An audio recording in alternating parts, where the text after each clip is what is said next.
They say you can see it from space. They say it's over 2,000 years old and protected China's northern frontier over a distance of 6,000 kilometers.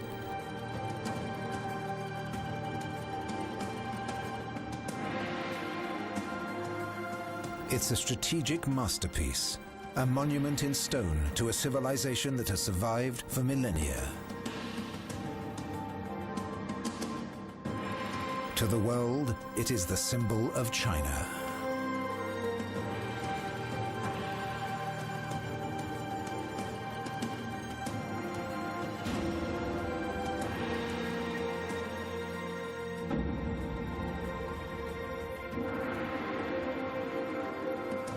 How much of that is truth? How much is legend? How old is the wall really? How long is it? And what does this huge structure tell us about the people who built it? One thing's for sure. You can't see the Great Wall from space. This is its true story.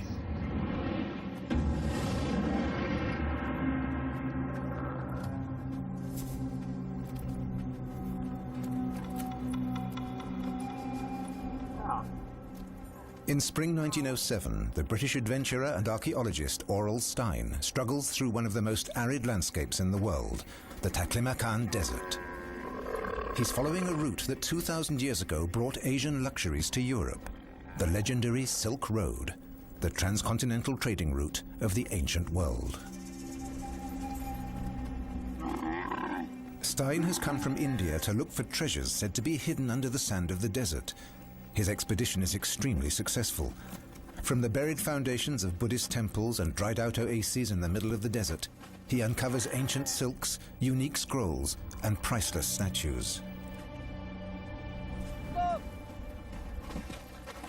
Now he and his men are on their way to the Chinese oasis of Dunhuang.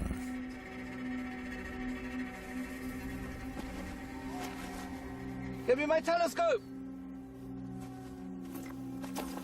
This garrison town has always been a life-saving refuge after the exhausting march through the Taklamakan. The very name Taklamakan means go in and you won't come out. Give me a camel, quick!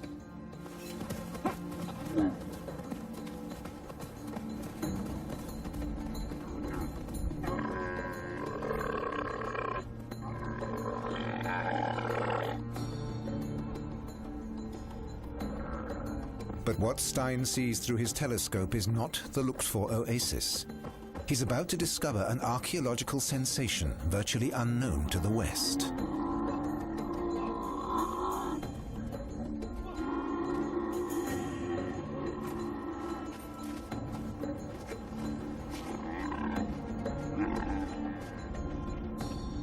About 70 kilometers northwest of Dunhuang Oasis, Aurel Stein has come across the ruins of a gigantic fortress.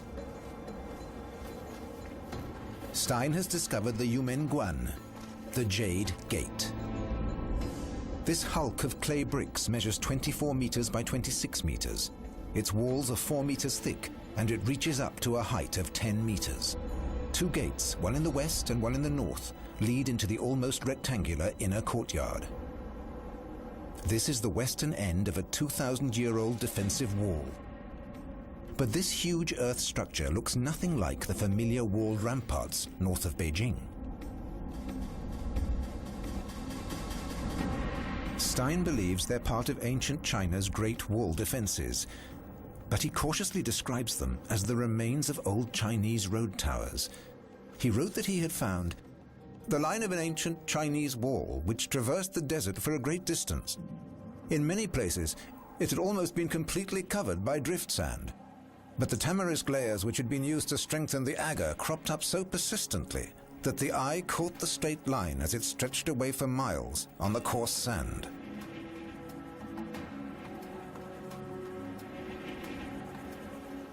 But what and who was the wall built to protect?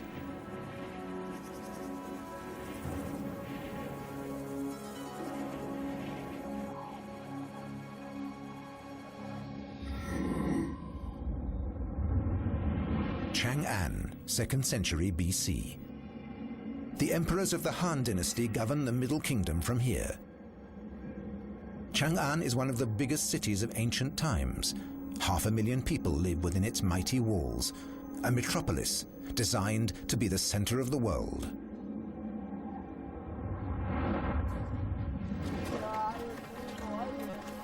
But peace in this ordered world is deceptive and expensive. An ancient chronicle reports, when Emperor Wu Di came to the throne, he reaffirmed the peace alliance and treated the Xiongnu with generosity, allowing them to trade and sending them lavish gifts.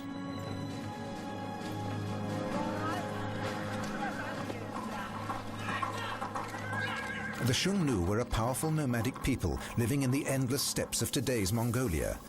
The Chinese considered them to be barbarians, and they had already suffered bloody defeats at the hands of these skilled horsemen.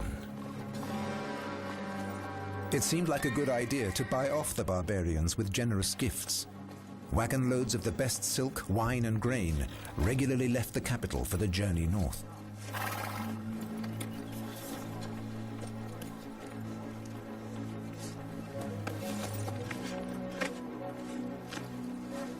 But the dearly bought peace is not accepted by everyone.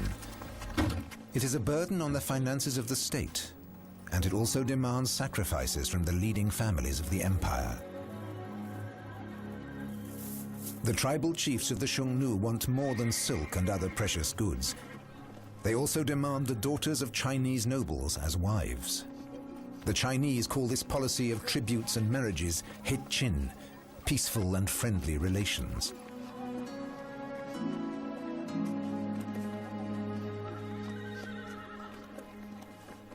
But what's the alternative?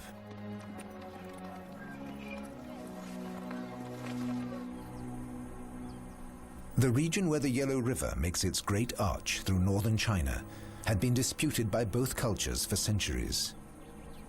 This Ordos region lent itself to cultivation by Chinese farmers, but also to the roaming nomadic horse breeders.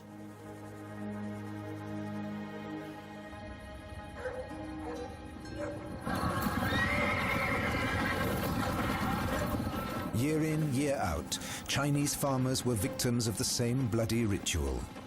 Through the spring and summer, they would work tirelessly in their fields until the harvest was complete. And in the fall, the warriors from the north would ride in and plunder everything.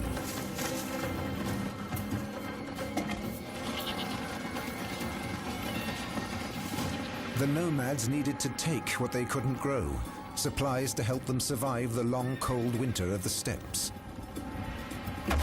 They needed grain to eat and iron to fight with.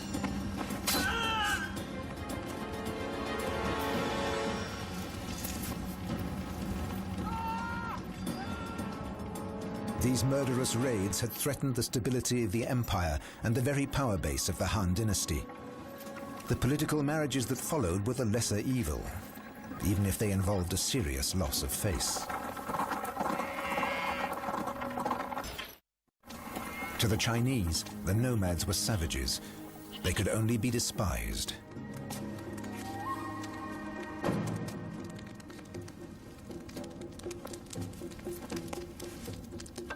What else could they think of people who foretold the future with sheep's bones, who had no writing, and who lived not in permanent cities, but in tents?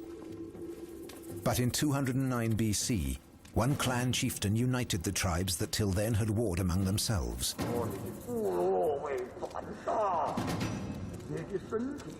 This nomad king called himself Shen Yu, the equivalent of emperor.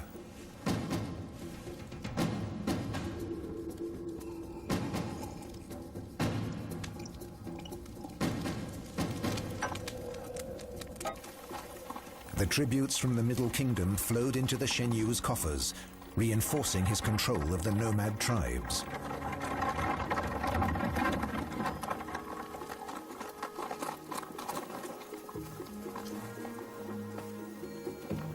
Meanwhile, the forced marriages with China's noble families made it clear that the barbarians